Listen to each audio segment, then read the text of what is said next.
Alain, propos d'un Normand.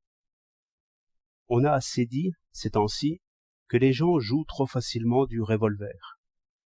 Il y a beaucoup de folie là-dedans. J'entends de la folie ordinaire, dont nous avons tous un petit grain. Une arme à feu est un dangereux compagnon, qui transforme nos velléités en volonté. Qu'est-ce qu'il y a dans un revolver? Du fulminate, de la poudre bien tassée, un projectile au fond d'un canon d'acier. 1000 travaux ont tourné l'acier.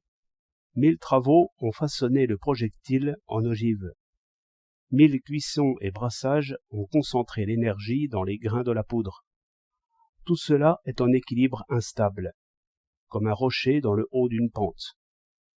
Un simple mouvement du doigt va recomposer tous les éléments de la poudre qui n'attendent qu'une mise en train pour faire culbuter leurs atomes et revenir très vite au repos, en libérant dans un petit espace bien clos une quantité de chaleur énorme. Tout cela canalisé dans un acier tenace et élastique. Tout cela dirigé, irrésistible, irrévocable.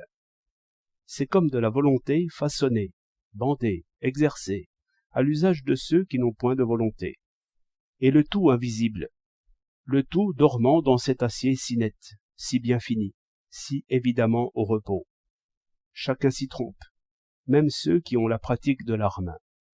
De là de stupides accidents, parce que le passage de l'inertie à l'action est subite, et que l'imagination n'y peut rien. On a peur d'un chien qui gronde. Un pacifique crapaud qui s'en va aux mouches fait sauter le cœur de la dame. Mais le revolver n'a rien qui menace, ni qui éloigne. Quand il claque, quand il flambe, quand il se cabre dans la main, le coup est déjà arrivé. J'observais hier une vieille bonne femme qui n'était pas trop contente de son voisin.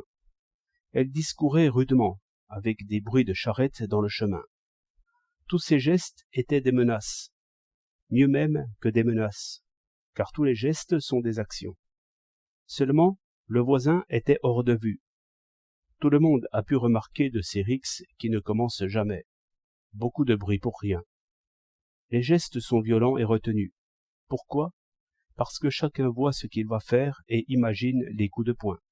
La volonté s'élance et se retient. Si même les coups touchent, il ne donne pas ce qu'il promettait. Il faut s'être exercé longtemps pour taper à point perdu. De même, un couteau, on sait bien qu'il entrera. Si quelque mauvais génie mettait soudain de longs couteaux au bout des poings tendus, que de sang dans les rues. Si le mauvais vouloir tuait, que de crimes. Mais justement, la colère s'use à des menaces. La force trouve la force par le jeu des réactions. Si vous frappez du poing, votre poing le sent. Mais quand le revolver s'en mêle, le drame est fini tout de suite. Une espèce de miracle se fait. Le premier mouvement de colère tue. Après cela, le meurtrier est comme accablé par trop de succès. L'esclave a trop bien obéi. On connaît le problème du mandarin.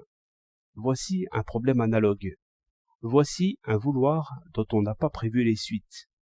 Au temps où je chassais, la puissance du fusil m'étonnait toujours. J'essayais mon arme comme on essaie un talisman. Voulais-je tuer? Je voulais plutôt voir si je pourrais tuer. Je ne sais si le jeune malfaiteur n'est pas aussi curieux que méchant lorsqu'il chasse à l'homme. Pour moi, je n'ai plus aimé la chasse quand j'ai bien su ce que c'était. Si j'avais à former un jeune homme, je le voudrais familier avec toutes les armes.